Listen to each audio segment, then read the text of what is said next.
여러분 안녕? 집에서 잘 지내고 있는지 모르겠네. 코로나 바이러스 유행 때문에 예배를 드리지 못하는 여러분을 위해서 전도사님이 설교를 준비했어. 자, 그러면 우리 마가복음 10장 46절에서 52절을 찾아보도록 하자. 전도사님이 읽어줄게. 그들이 여리고에 이르렀더니 예수께서 제자들과 허다한 무리와 함께 여리고에서 나가실 때에 디메오의 아들인 맥인 거지 바디메오가 길가에 앉았다가 나사렛 예수시란 말을 듣고 소리질러 이르되 다윗의 자손 예수여 나를 불쌍히 여기소서 하거늘 많은 사람이 꾸짖어 잠잠하라 하되 그가 더욱 크게 소리질러 이르되 다윗의 자손이여 나를 불쌍히 여기소서 하는지라.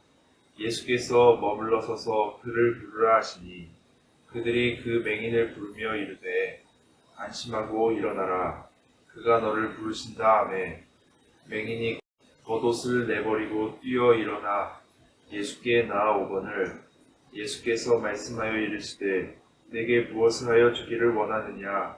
맹인이 이르되 선생님이여 보기를 원하나이다. 예수께서 이르시되 가라 내 믿음이 너를 구원하였느니라 하시니 그가 곧 보게 되어 예수를 길에서 따르니라. 아멘. 영국은 신사의 나라라고 불리는 나라지만 사실 알고 보면 그렇지도 않아요. 이 신사의 나라 영국이, 이 대표적인 기독교 국가인 영국이 영국 사람들이 편견을 갖고 있었다면 여러분 믿으시겠어요? 그 편견이 뭐냐면 흑인은 사람이 아니라는 편견이에요. 그들은 흑인을 노예로 부려도 아무 죄책감을 가지고 있지 못했어요. 감리교회를 창설한 존 웨슬리 목사님은 이런 현실이 안타까웠어요. 그래서 평생 노예제도를 반대하는 삶을 사셨습니다. 평생을 영적 지도자로 살면서 노예제도를 반대하셨는데 웨슬리 목사님 말년에는 국회의원 윌리엄 윌버포스에게 격려하는 편지를 쓰기도 하셨어요. 노예제도를 없애는데 힘써달라고 그렇게 격려하는 편지를 쓰기도 하셨어요. 결국 영국에서는 노예제도가 폐지되고 하나님은 결국 이 노예들을 구원하고 말았습니다. 모든 사람들이 하나님의 말씀에 사로잡혀 있다면 이 세상은 참 아름다울 거예요. 그러나 현실은 그렇지 못하죠. 사람들은 저마다 편견을 가지고 있습니다. 그리고 그 편견을 사람을 억압하곤 하지요. 오늘 우리가 읽은 하나님의 말씀은 하나님의 사랑을 모르는 사람들은 편견에 사로잡힐 수 있다는 것을 우리에게 가르쳐주고 있어요. 흑인들이 백인들의 편견 때문에 억압을 당했듯이 성경에 나오는 바디메오도 뜻하지 않은 억압을 당하게 돼요. 성경에 나오는 불쌍한 바디메오에 대해서는 마가복음 10장 46절에 잘 나와 있어요. 뭐라고 되어 있는가 하면 다시 읽어줄게요. 디메오의 아들인 맹인 거지 바디메오가 길가에 앉았다가 이렇게 이 사람을 설명하고 있어요. 이 말을 볼 때 우리는 두 가지를 알 수 있어요. 첫 번째, 바디메오는 디메오의 아들이라는 것. 둘째, 맹인이라는 것. 그리고 한 가지 사실을 더 알 수 있는데 셋째, 그는 거지였다는 거예요. 그런데 여기 전도사님이 보니까 이상한 점이 두 가지 정도 있어요. 첫 번째는 디메오의 아들 바디메오라는 표현이에요. 자, 디메오의 아들 맹인 거지 바디메오라고 성경에 기록되어 있는데 가운데 맹인 거지를 빼면 디메오의 아들 바디메오만 남겠죠. 디메오의 아들 바디메오. 이 표현이 굉장히 이상한 표현이에요. 왜냐하면 이스라엘 말에 이름 앞에 바가 붙으면 그게 누구의 아들이라는 뜻이거든요. 그래서 바디메오라는 이 이름 자체가 디메오의 아들이라는 뜻을 가지고 있어요. 그런데 바디메오라는 이 말 자체가 디메오의 아들이라는 뜻인데 굳이 앞에 디메오의 아들이라는 표현을 또 썼습니다. 그게 좀 이상하고요. 또 하나 이상한 점은 이 사람이 거지라는 거예요. 거지가 될 이유가 없어요, 사실은. 왜냐하면 디메오라는 아버지를 가지고 있기 때문에 이 디메오라는 아버지가 이 바디메오라는 아들을 잘 데리고 키우면 거지가 될 일은 없는데 이 바디메오는 길가에 앉은 거지가 되었단 말이에요. 이것도 이상한 점이에요. 이게 뭘까? 이게 도대체 무슨 상황일까? 상상해 본 바로는 이런 상황인 것 같아요. 디메오가 아들을 낳았습니다. 그런데 눈을 못 봐요. 앞을 볼 수 없는 사람이에요. 아이를 낳고 보니까. 그래서 이 디메오가 이 눈앞이 보이지 않는 이 아들을 키우기가 싫어서 집 밖으로 몰래 내쫓았습니다. 그런데 사람들은 이 아이가 디메오의 아들이라는 걸 알죠. 그래서 사람들이 그냥 이 아이를 바디메오라고 부른 거고 원래는 이 사람은 이름이 없었을 것이라고 그렇게 추측을 하는 것입니다. 아무리 이름이 짓기 귀찮다고 해도 자신의 아들 앞에 아들, 최승묵의 아들, 누구의 아들 이렇게 이름을 짓는 법은 없거든요. 이름을 대충 지어도 너무 대충 지었다는 느낌이 들어요. 그건 이 사람이 원래 이름이 없는 사람이 아닌가 그런 생각을 하는 것입니다. 그런데 어떤 주장을 하기 위해서는 근거가 필요합니다. 그렇죠? 어떤 주장을 하기 위해서는 근거가 필요한데 전도사님이 이렇게 상상하는 데는 근거가 있어요. 자, 그 근거는 요한복음 9장 1절에서 3절입니다. 전도사님이 읽어주겠습니다.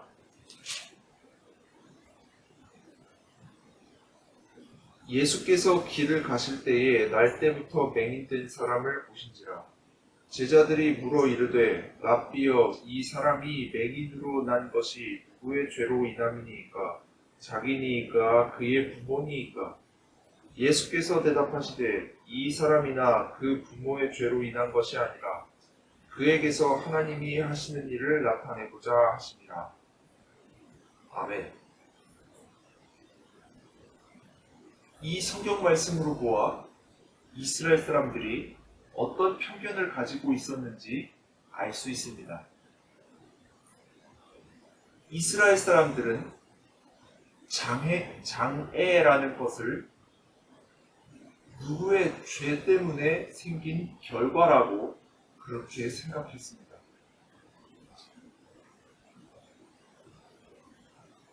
그런 사회적인 편견을 가지고 있었기 때문에 디메오라는 사람도 아들을 낳고 아들이 장애인이라는 사실을 알게 된 후 사람들이 자신을 손가락질할 것을 부끄러워한 나머지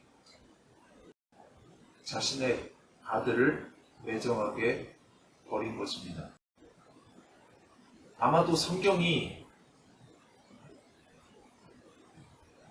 디메오의 아들 바디메오라는 표현을 쓴 것은 자신의 아들을 거지로 만든 이 매정한 아버지 디메오, 이 매정한 아버지를 고발하기 위해서 이런 표현을 쓴 것이 아닌가 생각이 됩니다.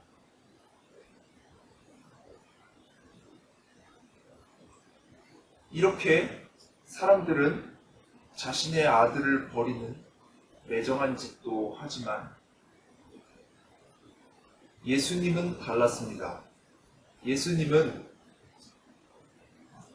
이 바디메오가 맹인이 된 것은 죄를 지었기 때문이 아니라 하나님께서 일하시기 위한 좋은 구실이라고 그렇게 말씀하시면서 이 사람에게 새 삶을 주십니다.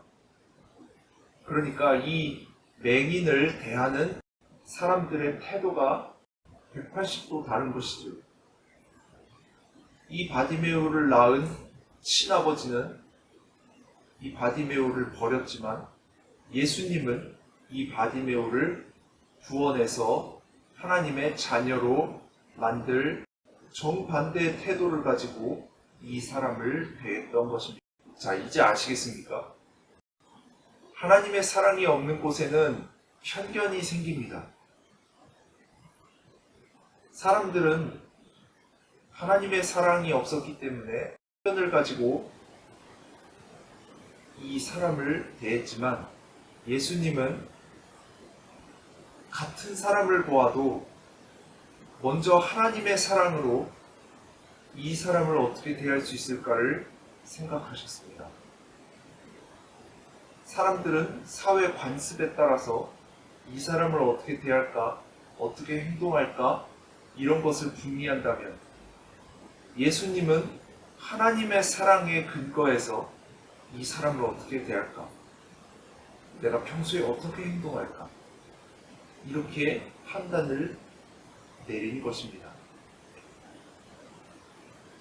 우리도 하나님의 사랑을 가지고 살아가는 사람들이 됩시다. 자, 이제부터는 하나님이 이 사랑 없는 세상에서 어떻게 일하시는지를 말씀드리겠습니다.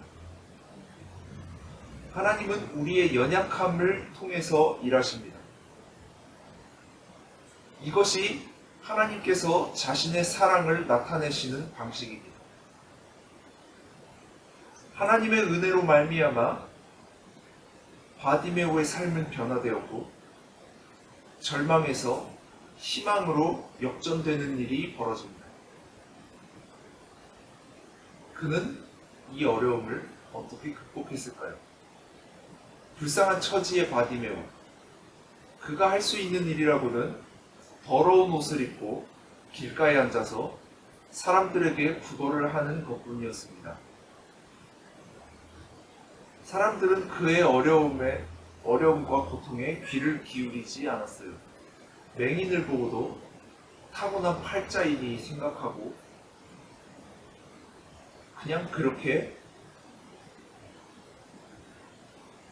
그를 대했습니다. 그러던 어느 날 이 맹인은 시끌벅적한 소리를 듣게 됩니다. 비록 앞이 잘 보이지는 않지만 뭔가 중요한 일이 벌어지고 있음을 직감했어요. 바디메오는 무리들이 하는 소리를 들었어요. 예수님이다. 예수님은 병을 고치실 수 있는 분이다. 예수님은 자비로운 분이다. 이런 소문을 어디서 주워 들은 게 있기 때문에 바디메오는 속으로 생각했을 거예요. 아, 예수님이 오면 내가 크게 외쳐봐야지. 예수님, 내 병을 고쳐주세요라고 외쳐봐야지.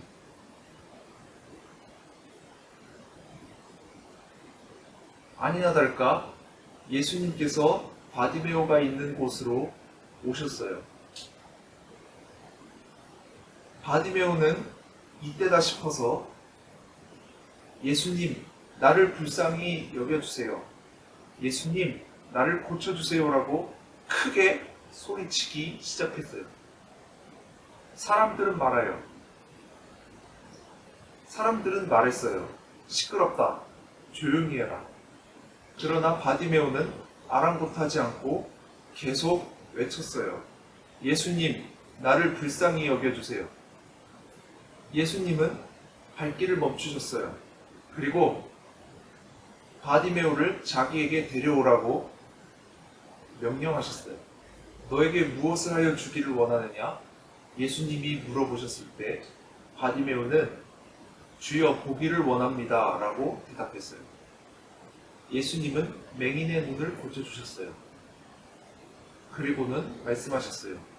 내 믿음이 너를 구원하였다. 생각해 봅시다.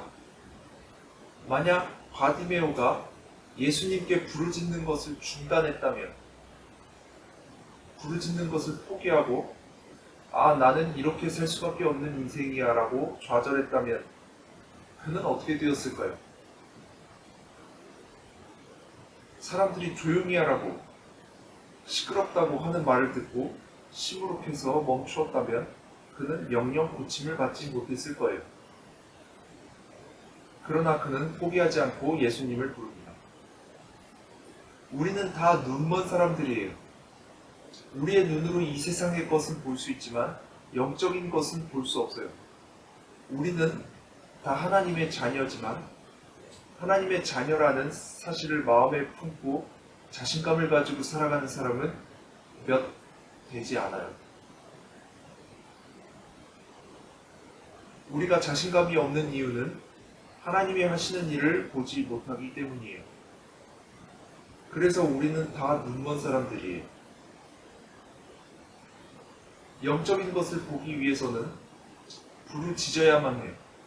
예레미야 33장 3절에 보면 너는 내게 부르짖으라 내가 내게 응답하겠고 내가 알지 못하는 크고 은밀한 일을 내게 보이리라.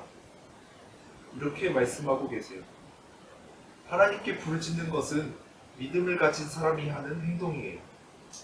부르짖는 것만이 우리의 감긴 눈을 뜨이게 해줄 것입니다. 누가복음 4장에 보면 영적으로 감겨 있지만 눈 뜬 걸로 착각하는 사람들이 나와요. 예수님이 고향 나사렛에 들어가십니다. 사람들은 막 기대하기 시작하죠. 예수님은 원래 나사렛 사람이에요. 그래서 나사렛에서 자기 아버지 요셉을 따라 목수 일을 했었는데 예수님이 고향을 떠나서 사람들의 병도 고치고 하나님의 말씀도 잘 전하는 사람이 되어서 다시 고향 나사렛에 돌아온 거예요. 사람들은 예수님이 나사렛에 돌아왔으니 이제 이 동네는 유명해지겠지?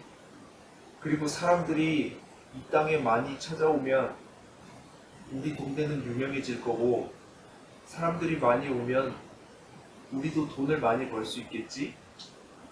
이런 생각을 했어요. 그래서 사람들은 예수님이 나사렛에서 병자의 병을 많이 고쳐주기를 바라셨어요. 그런데 예수님은 그렇게 하지 않으셨어요. 실망한 나사렛 사람들은 예수님을 고향에서 쫓아내고 말아요. 나사렛 사람들은 생각했어요. 뭐지? 차별하는 건가? 우리는 예수님의 기적을 볼 자격도 없다는 건가? 이렇게 생각하니까 화가 치밀어 올랐어요. 그래서 예수님을 나사렛에서 쫓아내고 말았어요. 그러나 사람들은 착각하고 있었어요. 하나님의 나라는 눈에 보이지 않는다는 것을 그들은 몰랐어요. 성경에 보면 안목의 정욕이라는 단어가 나와요. 안목의 정욕이란 눈에 보이는 것과 관련된 죄를 말해요. 사람들은 무언가 보여줘야 믿어요. 뭘 보여줘야 믿지. 그러나 예수님은 자신의 제자 중 한 사람인 도마에게 이렇게 말씀하셨어요. 보지 않고 믿는 사람은 복되다. 하나님의 나라는 무언가를 보고 믿는 나라가 아니에요. 하나님의 나라는 그것을 마음으로 믿고 하나님께 부르짖는 자에게 비로소 보여지는 세상이에요. 자, 이제 결론 부분으로 들어갑니다. 바디메오는 우리가 본받을 만한 행동을 하나 하게 돼요. 하나님의 은혜로 병을 고치게 된 바디메오는 자유의 몸이 되었어요. 그러면 자유의 몸이 되었으면 자기가 하고 싶은 걸 다 할 수 있어요. 여행도 다니고, 술도 마시고, 돈도 벌고, 결혼도 하고, 자기가 원하고 싶은 거 다 할 수 있어요. 그래야 되겠죠. 자, 그런데 바디메오가 눈을 고치고 나서 그 다음 한 행동이 무엇인지 한번 살펴봐요. 뭐라고 되어 있냐면 그가 곧 보게 되어 예수를 길에서 따르니라 라고 되어 있어요. 이상하죠? 왜 예수님을 따르죠? 이렇게 뻣뻣하게 살 필요 없잖아요. 자기 마음대로 살아갈 수 있는데 왜 그는 굳이 예수님을 따랐을까요? 여러분 에디슨 아시나요? 에디슨은 미국에서 발명왕이라고 불렸던 사람이에요. 여러분 대표적으로 전구 있죠, 전구. 전구도 에디슨이 처음 발명한 거예요. 그 전에는 사람들이 다 촛불을 썼어요. 발명왕이에요. 그럼 이 사람이 대단히 똑똑한 사람일 것 같잖아요. 근데 사실 이 사람은 전응아예요. 공부를 너무 못해서 학교에서 퇴학을 당할 정도였어요. 그 정도로 공부를 못했던 사람이에요. 그럼에도 불구하고 그의 어머니는 그를 부끄러워하지 않았어요. 퇴학을 받고 집으로 온 이 에디슨, 이 초등학생 에디슨을 이 어머니는 차근차근 하나하나 친절하게 가르치기 시작했어요. 인내를 가지고 공부를 시켰더니 이 사람이 나중에 커서 발명왕이 되었어요. 어머니의 사랑이 이 사람의 인생을 바꿔놓고 이 사람이 결국 우리가 사는 우리 전 세계인들의 삶을 바꿔놓는 사람이 되었어요. 다시 성경으로 돌아와서 바디메오는 전통과 편견에 눌려 사는 사람이었어요. 그러나 예수님을 만난 후로는 전통과 편견의 하나님이 아닌 사랑의 하나님을 만나게 되었어요. 두려움이 사라졌고 그의 마음속에는 예수님을 따라 살면 내가 어디든지 갈 수 있겠다. 하나님의 사랑을 가지고 계신 예수님을 따라서 나도 살면 그게 제일 행복한 삶이겠다라는 걸 깨닫게 된 거예요. 요한일서 4장 18절에는 이렇게 되어 있어요. 사랑 안에 두려움이 없고 온전한 사랑이 두려움을 내쫓나니 두려움에는 형벌이 있습니다. 두려운 자는 사랑 안에서 온전히 이루지 못하여 됩니다. 이렇게 되어 있어요. 바디메오는 진정한 자신감은 하나님의 사랑에서 나온다는 사실을 깨닫게 되었어요. 하나님께 부르짖은 결과 바디메오는 육신의 병을 고치고 육신의 눈을 떴을 뿐만 아니라 영적인 눈도 뜨게 된 거예요. 그는 사랑의 하나님을 더 알고 싶어졌어요. 사랑의 하나님이 어떤 분이신가 더 알고 싶어졌어요. 그래서 예수님을 길에서 따르기로 작정했어요. 성경에 이런 말이 나와요. 그러나 하나님께서 세상에 미련한 것들을 택하사 지혜 있는 자들을 부끄럽게 하려 하시고 세상에 약한 것들을 택하사 강한 것들을 부끄럽게 하려 하시며. 고린도전서 1장 17절. 우리가 자랑할 것은 하나님의 사랑뿐입니다.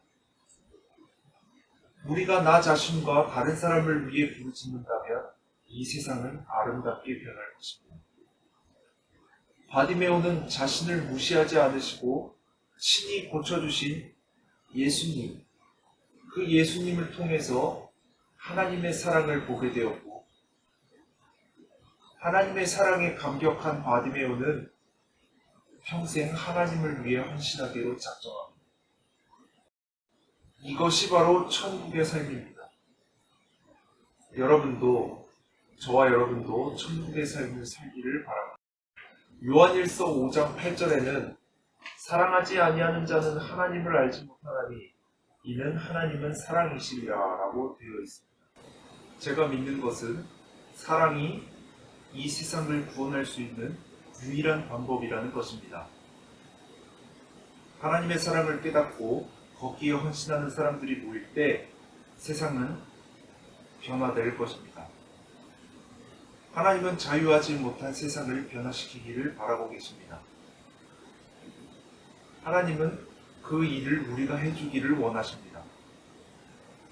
마태복음 12장 20절에는 상한 갈대를 꺾지 아니하며 꺼져가는 심지를 끄지 아니하기를 심판하여 이길 때까지 하리라고 되어 있습니다.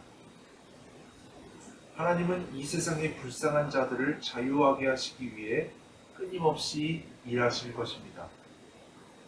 이것에 동조하는 교회는 힘을 얻을 것이고 동조하지 않는 교회는 힘을 잃을 것입니다.